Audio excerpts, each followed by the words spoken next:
허락하신 하나님의 말씀은 베드로전서 3장 18절로 22절까지 말씀입니다. 그리스도께서도 단번에 죄를 위하여 죽으사 의인으로서 불의한 자를 대신하셨으니 이는 우리를 하나님 앞으로 인도하려 하심이라. 육체로는 죽임을 당하시고 영으로는 살리심을 받으셨으니 그가 또한 영으로 가서 옥에 있는 영들에게 선포하시니라. 그들은 전에 노아의 날 방주를 준비할 동안 하나님이 오래 참고 기다리실 때에 복종하지 아니하던 자들이라. 방주에서 물로 말미암아 구원을 얻은 자가 몇 명뿐이니 겨우 8명이라. 물은 예수 그리스도께서 부활하심으로 말미암아 이제 너희를 구원하는 편이 곧 세례라. 이는 육체의 더러운 것을 제하여 버림이 아니요 하나님을 향한 선한 양심의 강군이라. 그는 하늘에 오르사 하나님 우편에 계시니 천사들과 권세들과 능력들이 그에게 복종하느니라. 오늘 우리에게 허락하신 말씀은 고난의 시대 속에 살고 있는 우리가 어떻게 일할 수 있는지에 대해서 말씀해주고 있으십니다. 성경은 고난의 시대 속에서 살고 있는 그리스도인의 할 일을 말씀하시면서 예수 그리스도의 사역에 대하여 말씀하고 있습니다. 우리가 베드로전서 2장에서 이미 묵상한 대로 고난의 모보는 예수 그리스도이십니다. 예수 그리스도께서는 고난을 맞이하실 때 우리가 어떻게 해야 하는지 하는 문제에 대해 모범이 되셨을 뿐만 아니라 고난 속에서 어떻게 일해야 하는지에 대해서도 그 모범을 보여주셨습니다. 그래서 예수님의 고난과 예수님의 사역을 통해서 우리가 고난 가운데 어떤 일을 할 수 있는지에 대한 은혜를 얻을 수 있게 됩니다. 그래서 오늘 본문은 우리에게 예수님께서 하신 일을 돌아보게 합니다. 첫 번째로 예수님의 죽으심입니다. 우리가 보통 어떤 사람의 자서전을 읽어보면 그 사람의 활동과 그들이 쌓은 공적에 초점을 맞추고 있는 것을 봅니다. 그들이 어떤 성과를 이루었는지, 어떤 삶을 살았는지에 대해서 이야기하고 있는 것입니다. 그러나 복음서에서 예수님의 생애를 접해보면 다른 사람들과의 자서전과는 완전히 구별되는 한 가지 특색이 있음을 발견할 수 있습니다. 그것은 예수 그리스도의 생애 가운데 많은 부분이 주님의 죽으심을 중심으로 기록되고 있다는 것입니다. 사실 복음서의 절반 이상이 예수 그리스도의 죽음을 둘러싸고 있는 한 주간의 사역을 초점으로 맞추어 기록하고 있습니다. 복음서는 주님이 그의 생애 속에서 하신 일을 부각시키는 것이 아닙니다. 주님의 모든 삶의 행동들과 행적들은 십자가를 향해 흘러가고 있으십니다. 예수 그리스도의 죽으심이야말로 그리스도의 전생애의 사역의 초점입니다.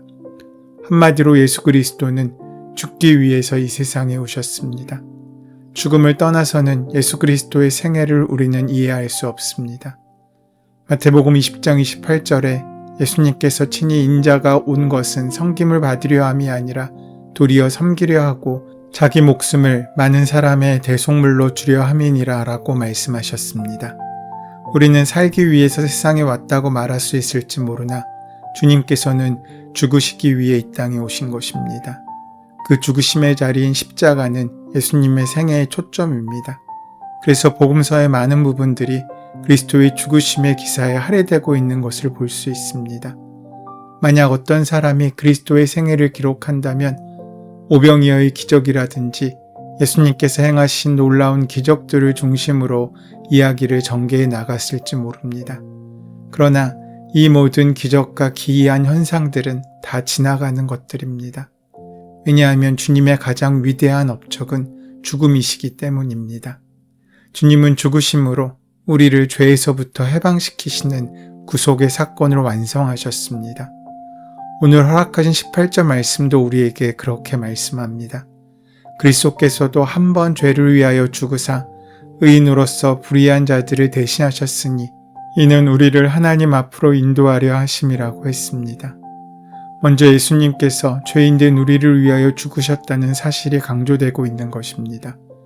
이처럼 주님의 고난은 분명한 목적이 있으셨습니다. 주님의 죽으심은 자연사도 사고사도 아닙니다.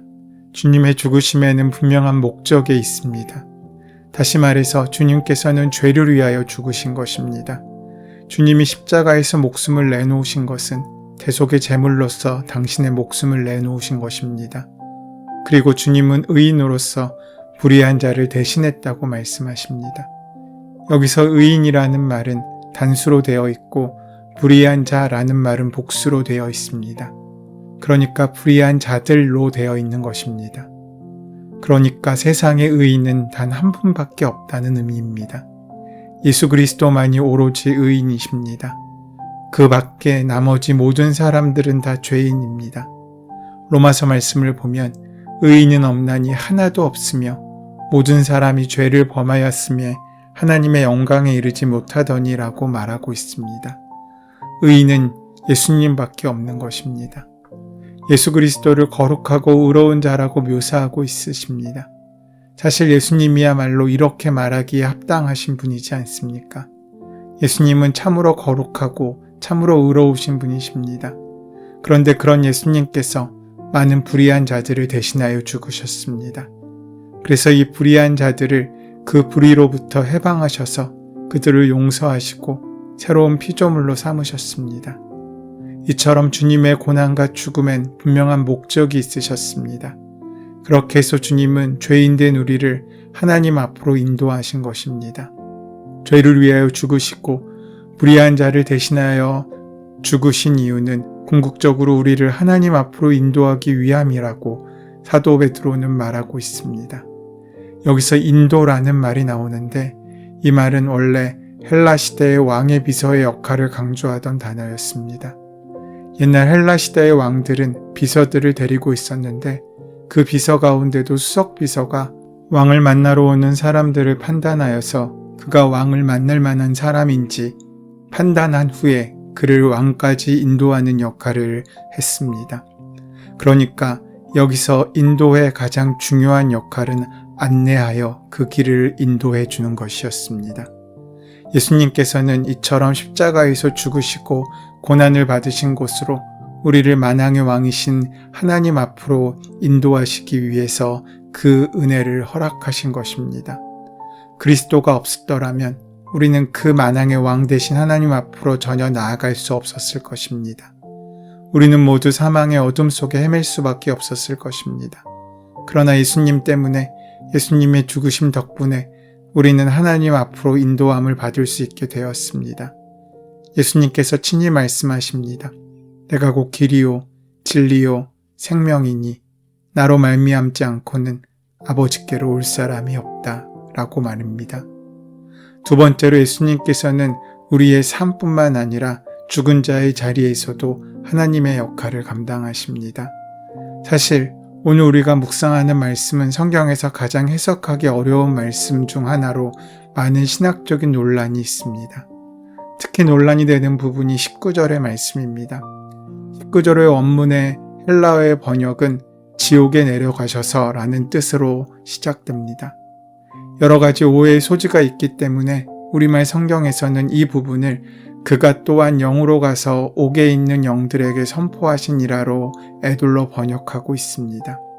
이 고백은 천주교에서 가르치는 연옥의 교리와 혼동될 염려도 있고 성서적인 근거가 부족한 것도 사실이지만 또한 이 고백이 여러 가지로 잘못 해석될 수도 있지만 우리가 믿는 믿음에 있어서 매우 중요한 새로운 지평을 열어주며 우리를 더 큰 영적인 고민의 자리에 이르게 합니다. 이 고백의 가장 큰 문제는 라틴어의 단어가 정확히 번역하는 것이 불가능한 단어라는 데 있습니다. 죽음 이후의 세계가 어떻게 생겼는지 그리고 죽음 이후에 우리 영혼이 어떻게 되는지 우리 중에 정확히 아는 사람이 없습니다. 이러한 고백 가운데 나와 있는 원어인 인페르노라는 단어는 모호하고 포괄적이며 비유적인 단어로 사용되고 있는 것입니다. 많은 사람들은 죽음 이후에 아무것도 없다고 생각합니다. 영적인 세계라는 것이 존재하지 않으며 물질 세계가 전부라고 믿습니다. 그렇게 믿는 사람들에게는 이 모든 논의가 무의미한 시간 낭비처럼 보입니다. 하지만 성경은 분명 눈에 보이는 것이 전부가 아니라고 말씀하십니다. 우리의 눈에 보이지 않는 영적 세계가 있다고 말씀합니다. 그렇다면 육신의 죽음으로 모든 것이 끝나는 것이 아니라는 결론이 나옵니다. 그래서 우리는 이 말씀을 통해서 인생이 육신의 목숨에 국한된 것이 아님을 고백하는 것입니다. 인간은 육신의 목숨으로 모두 끝나는 존재가 아니라는 사실을 확인하고 선언하고 있는 것입니다. 이 말씀을 우리가 진실로 믿을 때 우리는 예수 그리스도의 주권이 결코 눈에 보이는 이 세상에만 국한된 것이 아님을 고백하는 것입니다. 그러면 오늘 주신 말씀에서 옥에 있는 영들은 누구를 말하는 것이겠습니까? 20절 말씀은 이 말씀을 잘 알려주고 있습니다. 많은 학자들이 이렇게 혹은 저렇게 말하고 있지만 19절에서 이야기하는 영들이란 20절에서 말씀하고 있는 그들입니다. 20절 말씀에 그들은 전에 노아의 날 방주를 준비할 동안 하나님이 오래 참고 기다리실 때에 복종하지 아니하던 자들이라. 방주에서 물로 말미암아 구원을 얻은 자가 몇 명뿐이니 겨우 8명이라. 다시 말하면 그들은 노아가 방주를 짓고 있는 동안에 그리고 노아가 복음을 전하고 있는 동안에 이 복음에 순종하지 아니하고 죽었던 사람들을 가르칩니다. 주님께서는 영으로, 다시 말하면 성령을 통하여 이 옥에 있는 영들에게 불순종하고 죽은 그들에게 전파하셨다고 말합니다. 여기서 우리가 오해하지 말아야 할 것은 이 전파라는 말이 그들에게 복음의 기회가 다시 한번 주어져 구원받을 가능성이 허락되었다는 것이 아니라는 것입니다. 여기에는 복음 전파를 의미하는 단어인 유앙겔리조라는 말이 쓰이지 않았습니다. 그저 여기서는 선포했다는 의미를 갖고 있는 것입니다. 그러니까 전도와 선포는 같은 것일 수 없습니다. 오늘 본문에서는 이 진리를 단순히 선포했다는 의미를 갖고 있습니다. 그렇게 끈질기게 하나님께서 오래 참으시면서 노아를 통해 120년 동안이나 복음을 전하셨음에도 불구하고 끝끝내 복음을 받아들이기를 거절하고 죽었던 많은 사람들에게 주님께서 약속대로 사람들의 죄를 용서하시기 위해서 하나님의 거룩한 경륜에 따라 죽으셨고 이제 승리자가 되셨음을 선포하는 영광스러운 하나님의 선포인 것입니다. 그 이상의 의미를 시사해주고 있지 않습니다. 그러므로 그들이 다시 구원받고 천국에 갈 수 있다는 말이 아닙니다. 19절 말씀은 단순히 주님께서 영으로 옥에 있는 영들에게 선포하셨다는 말씀입니다.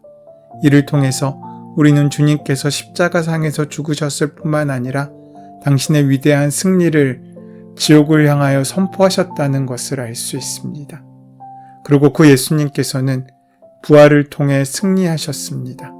예수님께서 죽으셨다가 음부의 영혼들에게 승리를 선포하셨을 뿐만 아니라 부활하셨다는 사실을 말씀해주고 있는 것입니다. 예수님께서는 죽으셨을 뿐만 아니라 당신의 위대한 승리를 선포하시고 부활하셨습니다. 죽으셔서 승리를 선포하시고 그 승리를 입증하기 위해서 예수님은 이제 부활하신 것입니다. 이 부활은 죽은 자들에게도 또 지금 살아있는 우리에게도 동일한 하나님의 승리로 선언되고 선포되고 있는 것입니다.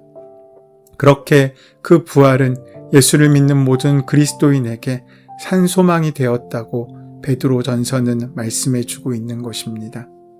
베드로전서가 보여주는 이 중요한 주제인 고난 속에서도 소망이 어떻게 가능할 수 있습니까? 예수 그리스도의 부활 때문에 가능합니다. 그리스도의 부활이 우리에게 이 세상에서의 소망과 내세를 향한 놀라운 소망을 우리에게 안겨준 것입니다. 예수 그리스도는 죽으심으로 승리를 선포하셨고 그 승리를 입증하시기 위하여 부활하셨습니다. 그리고 오늘 주신 말씀에서 한 걸음 더 나아가 예수님께서는 이 승리를 완전케 하시기 위하여 승천하셨다는 사실을 말씀해주고 있습니다. 그래서 그 죽음에 동참하는 자, 세례에 참여하는 자들에게 하나님께서는 생명을 향하여 하나님께 나아가는 귀한 영광의 길을 열어주시게 되신 것입니다. 그렇다면 우리에게 분명한 살아가야 할 이유가 있지 않겠습니까? 고난과 절망의 순간에도 버티고 견뎌야 될 이유가 있지 않겠습니까?